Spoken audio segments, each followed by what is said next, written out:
Bonjour à tous et bienvenue dans Multipolaire. Ravi de vous retrouver sur Global Africa Télé Sud. Sous les dorures du département d'État américain, la République démocratique du Congo vient de sceller un pacte historique. Officiellement, un partenariat pour la transition énergétique et le développement économique du pays. Officieusement, peut-être le grand basculement. Après 2 décennies de tête-à-tête avec Pékin, Kinshasa ouvre ses mines notamment de cobalt et de lithium à l'oncle Sam. Mais à quel prix?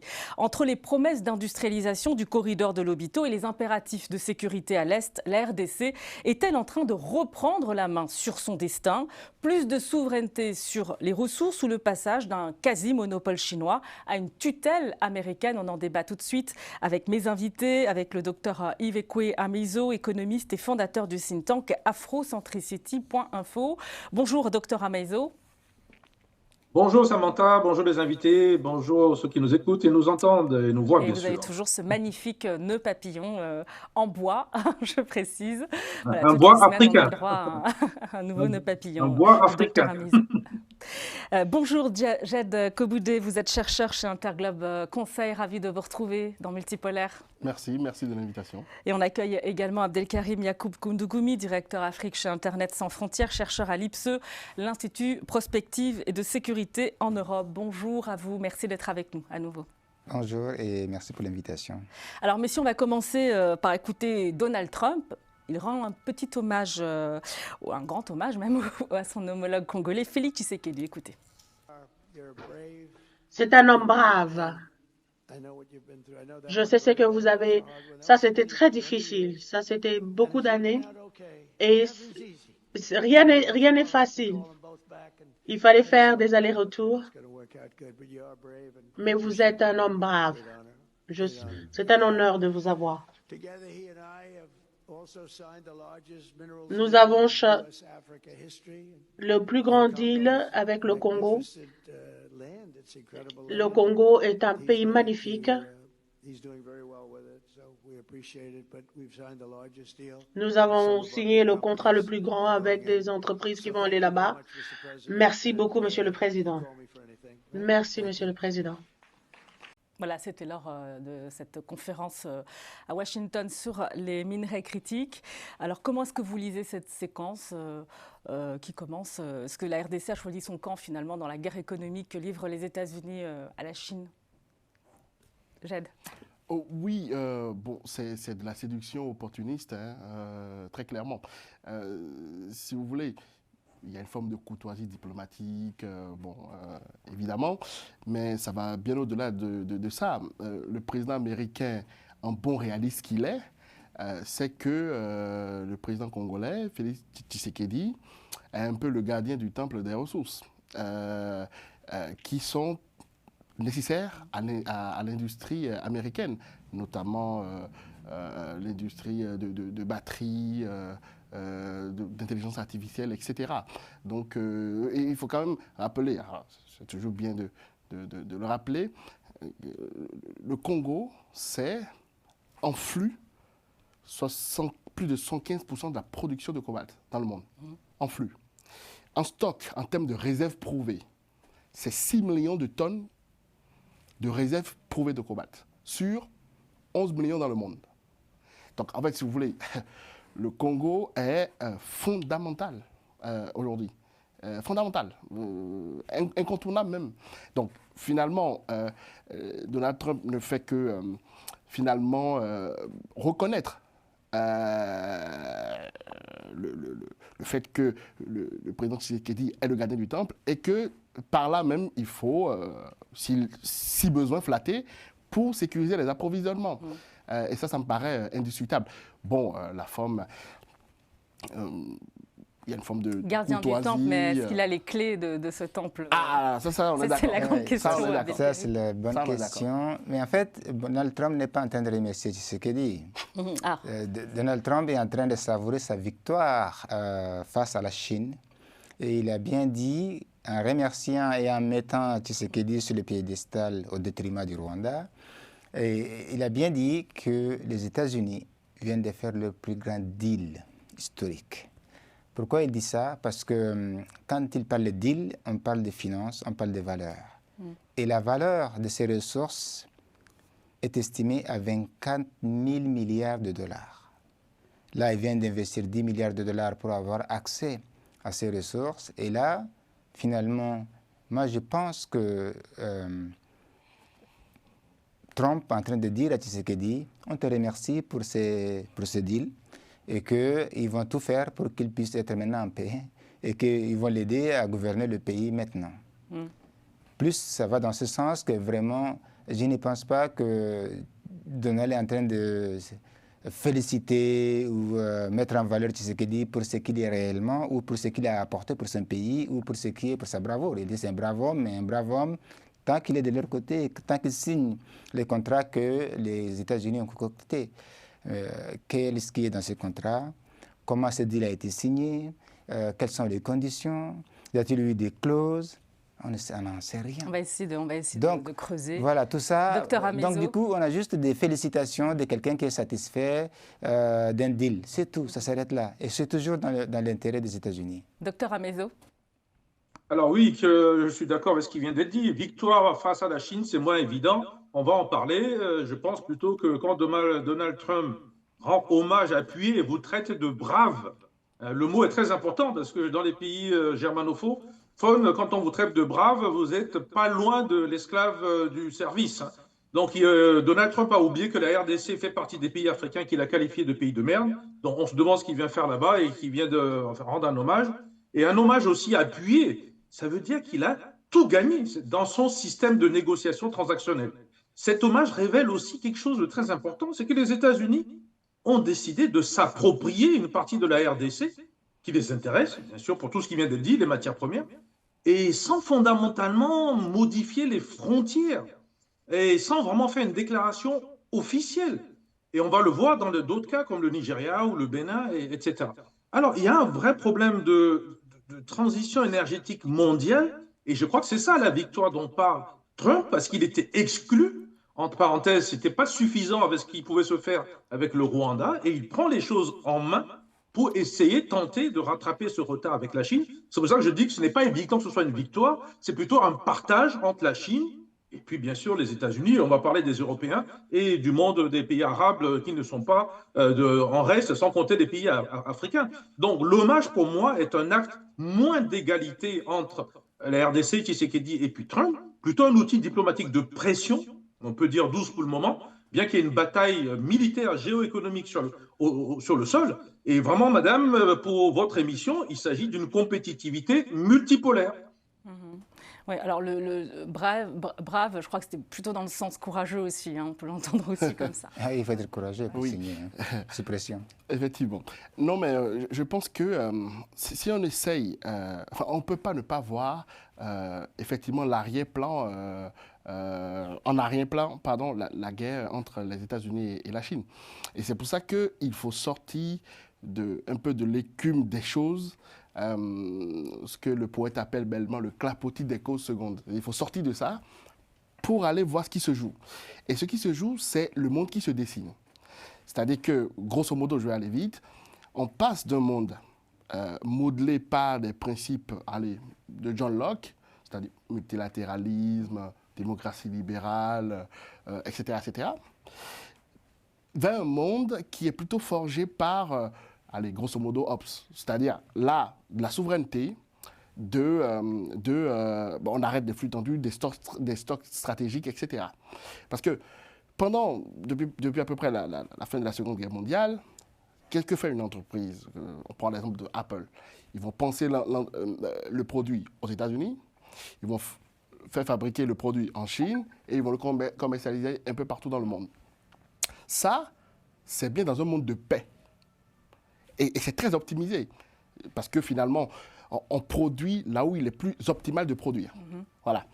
Mais ce monde est en train de finir. Et donc, on va rentrer dans un monde qui est peut-être moins efficace, je veux dire, sur l'aspect économique, mais qui est plus résilient. C'est-à-dire que on ne va plus prendre le risque de rester dans les logiques de flux tendus. On a des partenaires. Tu veux dire Apple peut aller s'installer en RDC? C'est fini là, la bataille judiciaire alors, avec justement, l'État congolais? Et j'en viens. Le lien avec ce qui se passe au Congo, c'est que Aujourd'hui, vous avez la Chine qui a le monopole, à peu près 90% du traitement mondial des terres rares. Bon. Ces terres rares sont fondamentales pour la transition énergétique, pour la transition numérique et pour l'intelligence artificielle. Bon. Dans un monde de paix, ça n'est pas très grave. Parce que finalement, c'est la logique des avantages comparés, quoi, grosso modo. Mais dans un monde pas de paix, ça ne marche plus. Vous êtes obligé d'assurer votre résilience et votre souveraineté. Que fait les États-Unis? Qu'est-ce que les États-Unis cherchent à faire? C'est de bâtir une résilience sur les minerais stratégiques. Point final. Et ça passe par, notamment sur le cobalt, le lithium, le cuivre, etc. Comme ça a été le cas durant le choc pétrolier avec les hydrocarbures. Oui, mettre le Congo de son côté. C'est tout simplement ce que les États-Unis cherchent à faire. Parce que nous sommes dans un monde où les vertus du libre-échange, les vertus, au fond, lockéennes, ne sont plus de mise. Alors, on va poursuivre justement pour redéfinir les équilibres géopolitiques autour des minéraux critiques. Les États-Unis ont lancé donc le projet Volt. Les États-Unis qui viennent de lancer ce fonds de 10 milliards de dollars via l'Exim Bank, plus 2 milliards en provenance du secteur privé, donc pour constituer une réserve stratégique américaine destinée donc à l'industrie des États-Unis. On va écouter justement Donald Trump qui explique ses objectifs. For years, American businesses have risked running out of critical minerals during market disruptions.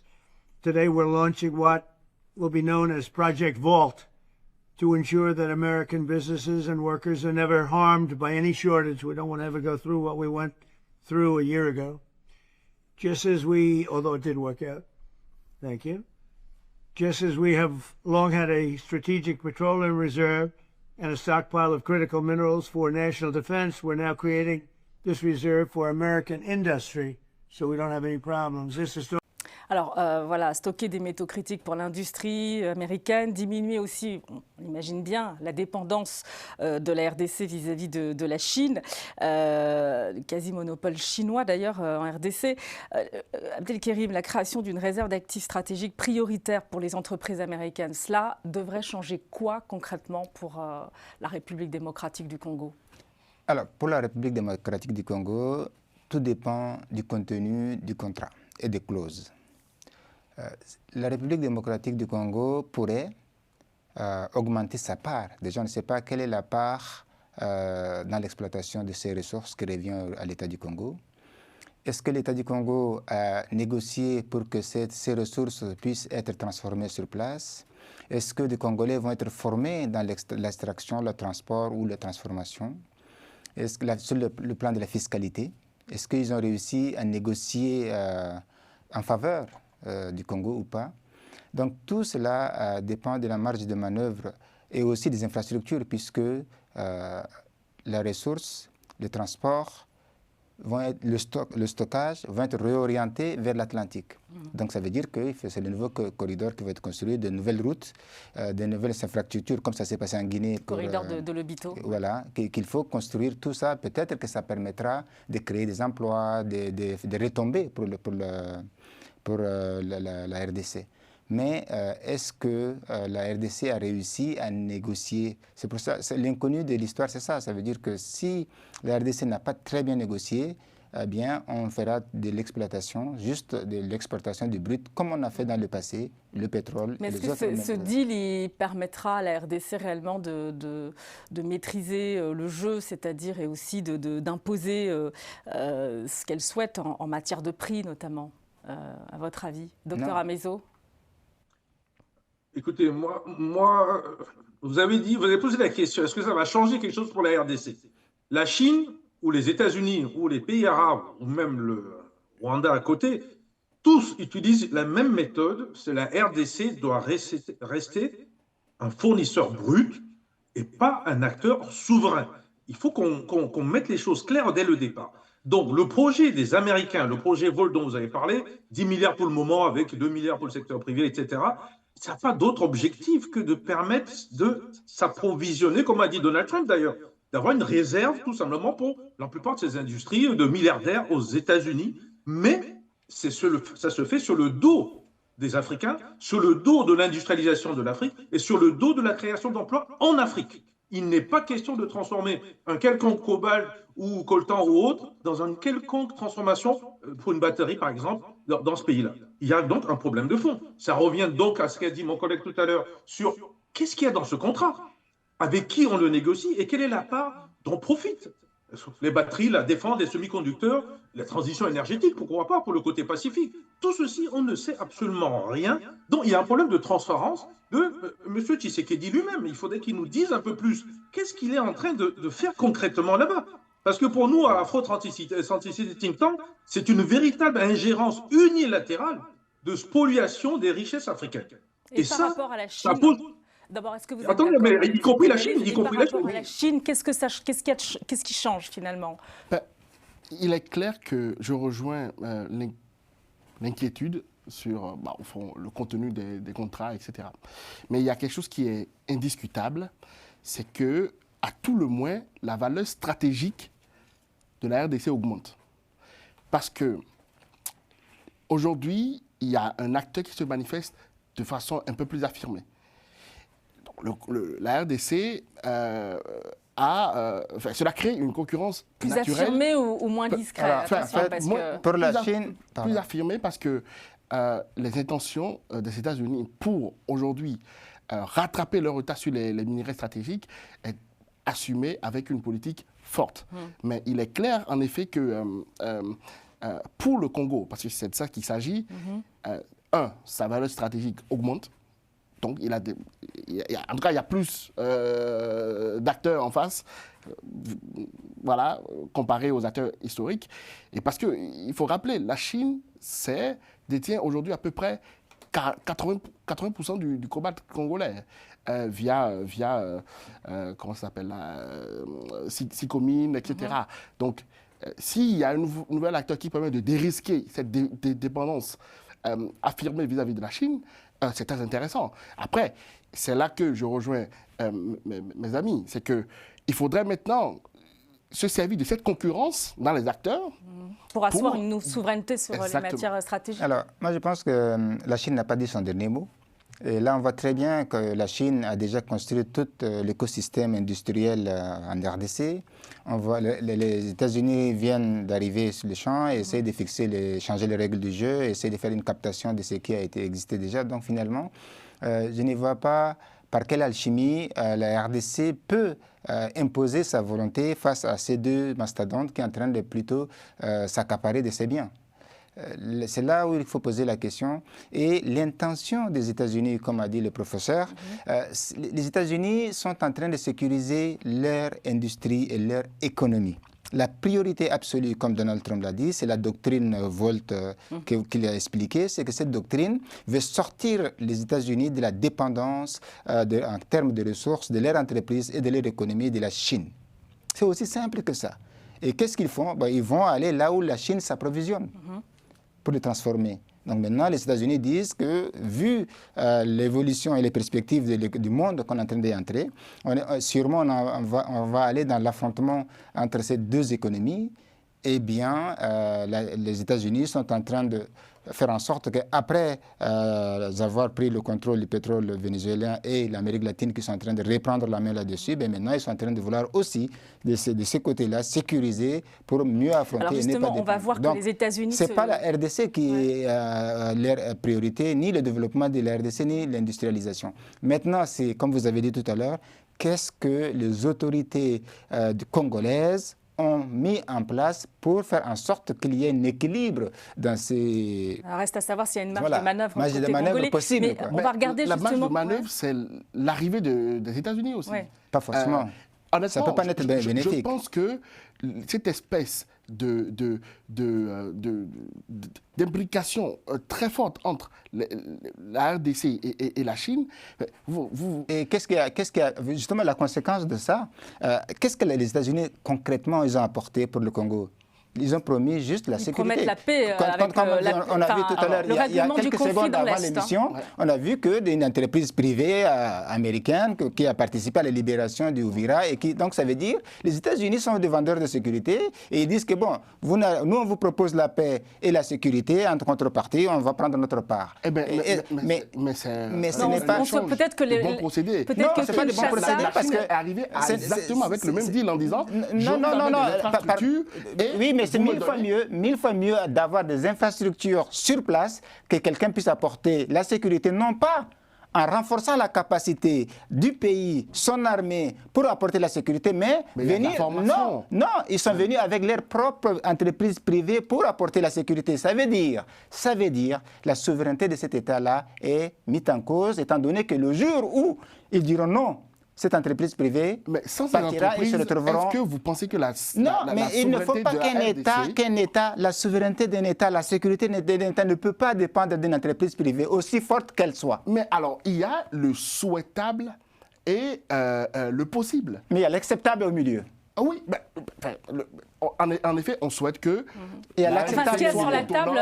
Non, mais ce qu'il y a sur la table aussi, c'est... Vaut mieux pauvre que vaut mieux être riche et sous domination. Abdelkerim, ce qu'il y a sur la table, peut-être aussi, c'est un parti pris qui commence à se dessiner de la part des États-Unis dans le bras de fer qui se joue entre la RDC et le Rwanda aussi, parce qu'il y a des sanctions qui sont évoquées vis-à-vis du Rwanda aujourd'hui, et il y a une pression aussi exprimée par Donald Trump lors de cette conférence sur les minerais critiques. Mais je voudrais qu'on avance et qu'on regarde un peu les moyens qui sont déployés par les États-Unis pour s'imposer dans le paysage minier congolais. Alors, il y a le fonds dont j'ai parlé de 12 milliards, mais il y a aussi la Pax Silica. C'est expliqué dans un communiqué du département d'État américain. La Pax Silica, c'est le nom de cette nouvelle alliance lancée le 4 février, donc par l'administration américaine. C'est une alliance des pays les plus avancés pour libérer le potentiel de l'IA. Et je cite ce communiqué, la coalition vise à mettre en place une chaîne d'approvisionnement en silicium sécurisée, prospère, axée sur l'innovation, depuis les minéraux critiques et les ressources énergétiques jusqu'à la fabrication de pointe, les semi-conducteurs, les infrastructures d'IA et la logistique. La Pax Silica, explique le communiqué, tire son nom du latin Pax, qui signifie paix, stabilité, prospérité durable, comme dans les expressions Pax Americana et Pax Romana, deux références claires qui renvoient à la domination de toute façon des États-Unis dans tout le domaine. Donc il y a même un clin d'œil, vous l'avez constaté, à l'Empire romain.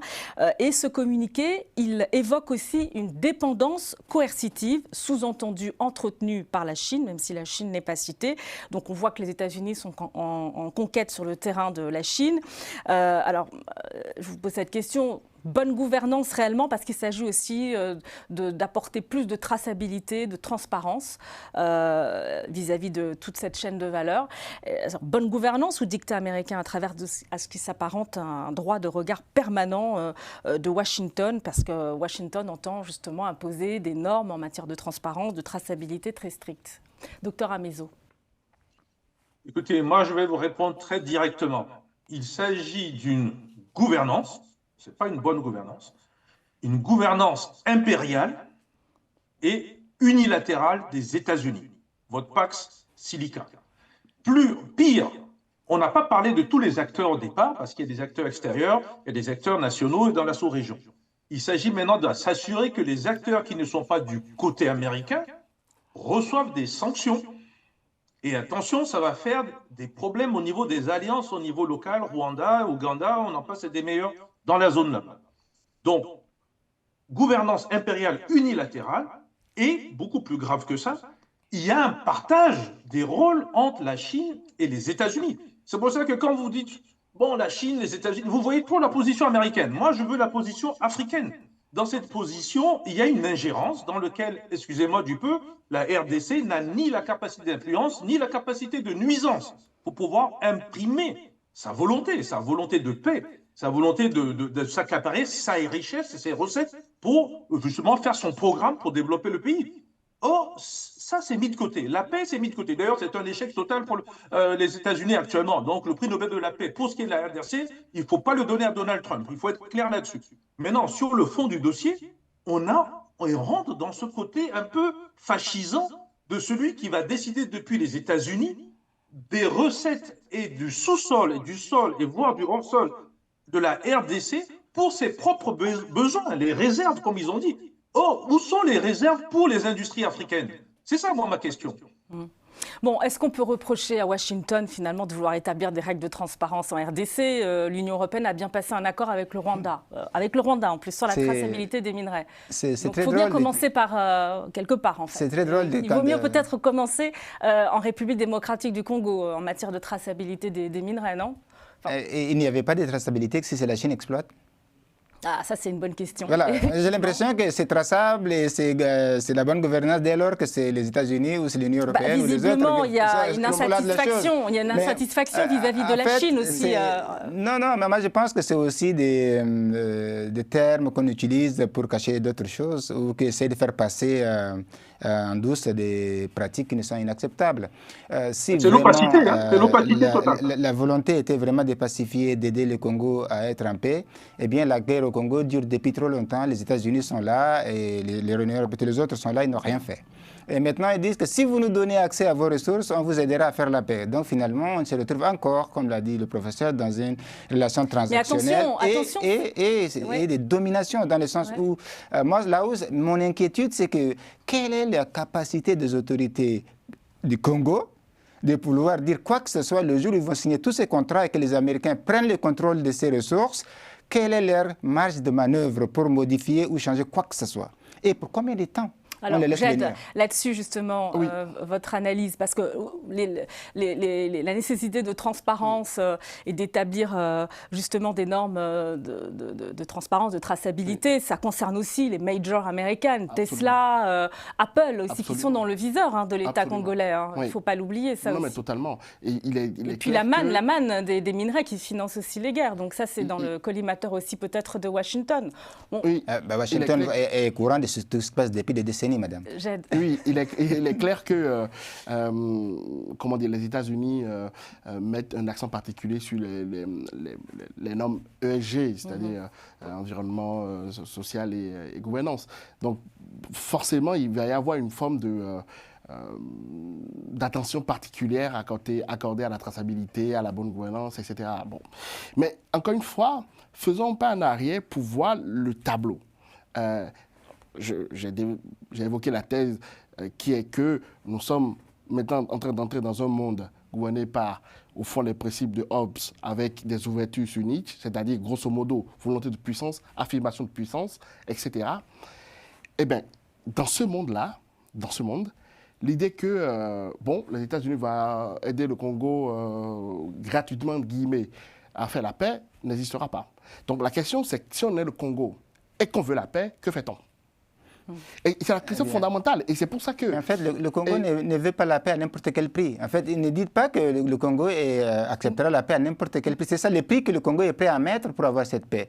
Et le Congo est en quête de paix depuis des décennies pour pacifier ce pays. Exactement. Et tous ces États, toutes ces puissances sont au courant et savent exactement ce qui se passe au Congo. Oui. Si aujourd'hui, ils s'amènent pour dire que voilà, on a la solution à condition que... En fait, n'oubliez pas la conditionnalité. Moi, ce qui m'intéresse, ce n'est pas le fait qu'ils apportent la paix.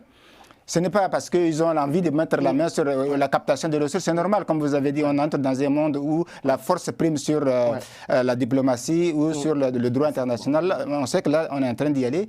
Mais la question maintenant qui se pose, c'est que est-ce que les Congolais sont prêts à payer le prix? Et quel prix? Très intéressant parce que... mais quel prix on est en train de faire payer aux Congolais? On ne sait pas ces prix-là. Maintenant, l'inconnu de l'équation, quel prix vont payer les Congolais et les Africains en général? Il faut avoir une espèce j'ai beaucoup de tendresse au président Tshisekedi, par exemple. Pourquoi? Parce que ça n'est pas évident d'être à sa place.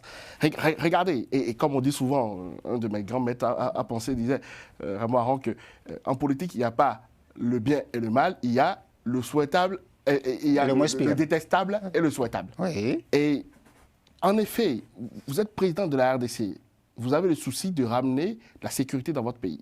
Bon, tout le monde est d'accord sur ça. Et donc, se pose la question fondamentale de, si je veux assurer la souveraineté de mon pays, quelle marge de manœuvre j'ai? J'ai les minerais. Je l'ai. Le Congo, là.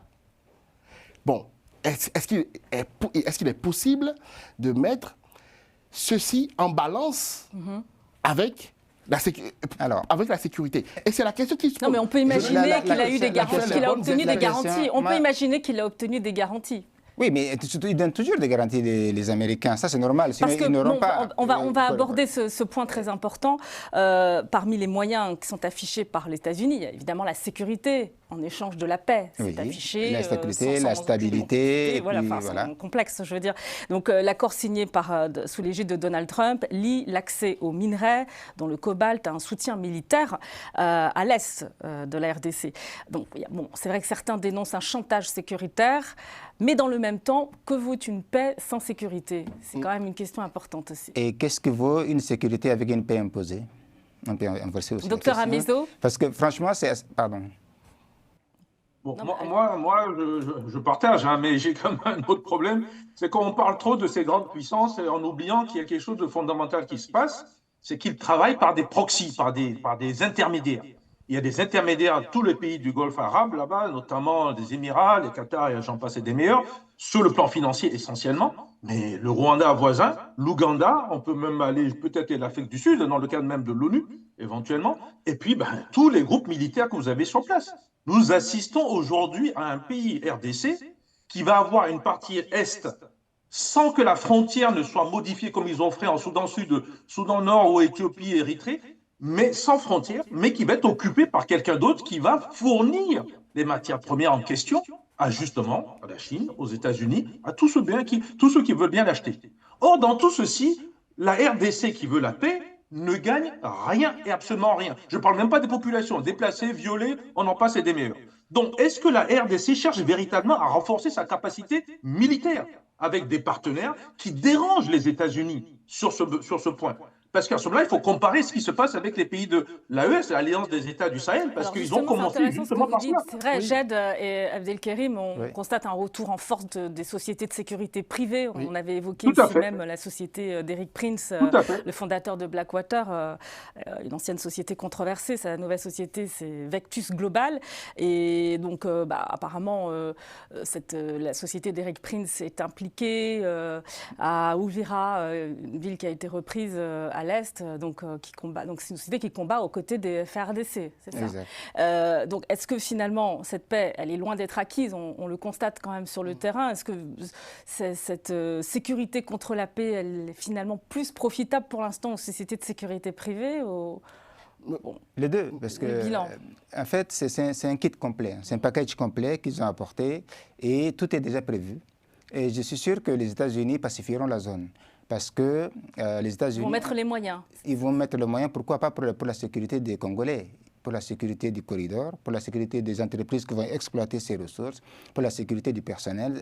Ils vont tout faire pour que ce secteur soit pacifié et que l'exploitation puisse se dérouler normalement. Donc, est-ce que ce sera profitable aux populations? Mais non, en fait, c'est ça va ramener la paix dans l'Est. C'est par ruissellement. Hein. Les États-Unis disent que, voilà, nous, on vient faire ça et par ruissellement, les gens vont bénéficier. Mais maintenant, est-ce qu'il faut se contenter de ruissellement ou se contenter de parts bien négociées et bien définies? Il est clair qu'il est impossible de dire que la paix et la sécurité ne seraient pas profitables aux populations. Ça n'est pas vrai. Parce que, encore une fois, sans sécurité et un environnement de paix, il n'est pas possible d'investir. Il n'est pas possible de mener une activité économique. Il n'est pas possible d'investir. Investir, c'est faire rentrer le temps dans le calcul économique. Donc, si vous n'avez pas une paix, un environnement de paix, c'est impossible de faire du développement. Donc, et c'est pour ça que je dis, toujours, pour penser ce genre de situation, il faut se mettre il faut s'imaginer en responsabilité. Vous êtes président du Congo aujourd'hui, que faites-vous? Et c'est une question fondamentale. Vous avez un dilemme. La réalité, elle est là. À partir d'un constat d'échec. En effet, on a un pays qui a perdu sa souveraineté, surtout l'est de son pays. Est-ce que le Congo est le seul exemple en Afrique à gérer ce genre de choix critiques et compliqués? Non. Ah non. Voilà, beaucoup de pays ont réussi justement à tirer l'épingle du jeu en s'imposant ou en restant ferme ou en cherchant des partenaires ou en essayant de mettre en concurrence les partenaires. Moi, ce que je ne comprends pas, c'est que pourquoi on subit les États-Unis. Pourquoi la RDC, pourquoi Tshisekedi subit? Oui, oui. Si on subit quelque chose, c'est la Chine. Il n'est pas. Parce que la Chine a 80% du combat. N'a pas subi. La Chine a investi. La Chine n'est jamais venue. Il n'y a jamais eu. Non, la Chine n'a jamais mis la pression. La Chine n'a jamais convoqué Tshisekedi pour lui dire tu dois signer ici ou pas. Si tu ne signes pas, la guerre continue. La Chine n'a jamais dit ça. La Chine est venue, la Chine a construit des infrastructures. La Chine a mis l'écosystème industriel sur place. La Chine a commencé à exploiter. Est-ce qu'elle s'est suffisamment investie dans le champ sécuritaire? Est-ce que la Chine a suffisamment investi dans le champ sécuritaire en RDC? On le voit qu'elle le fait. Dans d'autres zones du continent, on peut parler du Sahel par exemple. Docteur Amezo, sur cette question-là. La Chine, je crois qu'on est un tout petit peu dans l'erreur quand vous parlez de sécurisation. Il y a sécurisation du peuple congolais, de l'Est RDC, et il y a la sécurisation des corridors qui arrangent les États-Unis, la Chine ou d'autres. Quand vous parlez tout à l'heure d'environnement de paix, je veux bien qu'on lise ça dans les livres économiques, on a tous fait de l'économie, sauf que ce n'est pas la réalité du monde multipolaire. Il s'agit de l'environnement du corridor. Si ce corridor est sécurisé justement par des armées, des milices, des gens qui font des guerres de proxy à côté et qu'on peut sortir les minerais sans aucun problème et faire les réserves que veut Donald Trump, vous n'aurez pas la paix en RDC et M. Tshisekedi n'aura pas la paix qu'il a souhaitée. Et donc, de ce point de vue, il reste complètement dépendant de l'extérieur. Il n'a pas d'autre alternative que d'aller chercher et de réfléchir pourquoi il ne s'est pas inscrit dans les BRICS, par exemple, pourquoi il n'a pas cherché d'autres alternatives qui dérangent un tout petit peu les États-Unis, et pourquoi il ne peut pas aussi organiser une grande conférence en mettant les Chinois et les États-Unis sur le même terrain à Kinshasa. Parce qu'on peut aussi être un peu innovatif quand on est dirigeant. Aujourd'hui, la situation géopolitique critique, on voit la situation en Iran, le Venezuela, enfin, on voit que c'est compliqué. C'est que le professeur est très intéressant parce que... Rapidement, Abdelkarim, après on conclut avec une dernière question. Très rapidement, parce que c'est une leçon. Regardez ce qui se passe en Libye. C'est ce que dit exactement le professeur. Le pays a un feu à sang, la guerre partout, mais la seule chose qui fonctionne, c'est l'exploitation du pétrole et le corridor d'extraction qui vont jusqu'à la mer. Ça, c'est sécurisé. Vous voyez, donc, moi, je ne veux pas que le Congo se retrouve demain avec des corridors et des îlots hyper sécurisés et hyper industrialisés et de l'autre côté, c'est carrément le Moyen-Âge. Vous voyez, c'est ce qu'on va se retrouver et c'est ce qui se passe en Libye. Moi, je pense qu'il ne faut pas qu'on se retrouve vraiment... La Libye je donnais l'exemple où... a perdu son... Non, je dis ce qui se passe actuellement, ce qui se passe sur le terrain, c'est que la seule chose qui fonctionne, c'est l'exploitation du pétrole. Ça, c'est vrai. Et c'est sécurisé, alors que le pays est en guerre civile. Juste pour conclure... Vous voyez, ça, c'est vrai. Donc, ils ne sont pas là pour le peuple, ils sont là pour les intérêts. Ces deux dernières questions, est-ce que les États-Unis sont en bonne posture pour supplanter finalement la Chine sur le terrain congolais et est-ce que ce partenariat stratégique entre les États-Unis et la RDC devrait profiter aux populations à terme? Évidemment que, finalement, la guerre commerciale qui s'annonce entre la Chine et les États-Unis, on est dans un piège classique de Thucydide et on sait que ça va avoir lieu et ça a même commencé. Mais ça peut être tout bénef. C'est le bonheur pour les pays qui peuvent en profiter. Parce que vous pouvez en effet profiter de la rivalité entre les deux grandes puissances pour faire avancer votre agenda. Et en cela, je rejoins mes amis, c'est au fond, ça demande une forme de préparation. D'abord, de comprendre le monde dans lequel nous sommes actuellement, de comprendre comment la rivalité entre les deux puissances peut bénéficier au Congo ou au Bénin ou d'autres pays. Donc, c'est en cela que ça va demander beaucoup de travail, d'analyse et de prospective. On a des spécialistes sur le plateau. Donc, en fait, il y a du boulot. Voilà. Il y a du boulot. La seule façon où le Congo et Tshisekedi peuvent arriver à ce dont vous avez proposé, qui est très bien d'ailleurs, comment apprendre à être en équilibre au milieu du pont et essayer de tirer le plus possible pour son peuple, c'est d'avoir des alliances. et être aussi soutenu par des institutions africaines et panafricaines. Peut-être que ce soutien politique, économique, diplomatique permettront à M. Tshisekedi de ne pas se retrouver tout seul sur la table de M. Trump à New York pour signer des documents. Moi, je pense, hein, comme vous dites, il peut se retourner vers le BRICS. Même on a des mastodontes en Afrique, l'Afrique du Sud, l'Éthiopie ou d'autres pays peuvent aussi faire apporter leur contribution, mais seul, je ne vois pas comment il va faire parce qu'il n'a pas les moyens. Docteur Amezo, la conclusion vous revient. Justement, j'ai évoqué le piège de Thucydide. Est-ce que la RDC ne va pas être pris dans ce piège au cœur de cette rivalité sino-américaine finalement? La RDC est déjà dans le piège de cette rivalité, mais je voudrais mettre... payer le prix, c'est ça ma question. Oui, je voudrais enlever le mot rivalité. Les grandes puissances entre elles, à un moment donné ou à un autre, ont le même objectif, c'est aller prendre les ressources africaines, sans d'ailleurs payer le prix international au plus fort, encore moins apporter de la transparence dans les recettes qui vont permettre le développement de nos populations. Donc, ils vont faire des arrangements entre eux. Il ne faut pas être dupe de cela. La rivalité, c'est pour le show, c'est pour les médias mainstream. La réalité, ils vont prendre ces matières premières. Ils ne veulent pas industrialiser. La Chine n'a jamais mis une usine de batterie dans n'importe lequel des pays où ils sont allés pour prendre le lithium. Donc, il ne faut pas vous tromper là-dessus, fondamentalement. Donc, il faut revenir sur les fondements. L'Afrique du Sud a été beaucoup plus intelligente.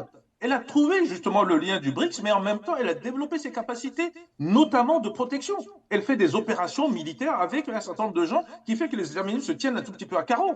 Donc, il est important de revenir sur la sécurité territoriale d'abord, parce que sans territoire, le territoire ne vous appartient pas. D'interprétation mainstream, mais bon, l'Afrique n'est qu'une extension finalement du terrain. Enfin, c'est un terrain où la rivalité sino-américaine s'exprime, parce que si on regarde ce qui se passe dans l'Indo-Pacifique, il faut parler de rivalité. L'Afrique, si vous voulez, l'Afrique est une variable d'ajustement. C'est ça le problème. Et cette variable d'ajustement, il faut que nous, l'Union africaine, aurait pu se lever et imposer une grande réunion, une grande conférence entre cette Chine et les États-Unis à Kinshasa. J'insiste encore une fois, c'est très important. Et ça, c'est l'originalité africaine. C'est pour ça que je disais que la solution institutionnelle est la meilleure. Et ne pas être d'un côté ou de l'autre, être du côté du peuple congolais et de ses intérêts. Puisque tout le monde défend ses intérêts, organisons cette conférence. Et en plus, il est question d'une rencontre. Et que le Congo est question d'une rencontre à la fin de l'année. Il est question d'une rencontre à la fin de l'année entre Donald Trump et Xi Jinping. À Kinshasa? Non, pas à Kinshasa, mais il faut que ce soit à Kinshasa. Si on peut rêver un peu. Et on conclut donc cette émission. Merci beaucoup à vous tous pour vos analyses. Merci d'avoir été là une nouvelle fois. Et on va se retrouver la semaine prochaine. Merci à Romain Clécodomingue pour la réalisation, la préparation de cette émission. Et merci à vous également qui êtes de plus en plus fidèles à Global Africa Télésud, à Multipolaire, à toutes les émissions. On va se retrouver la semaine prochaine. Vous retrouvez Multipolaire sur les réseaux sociaux.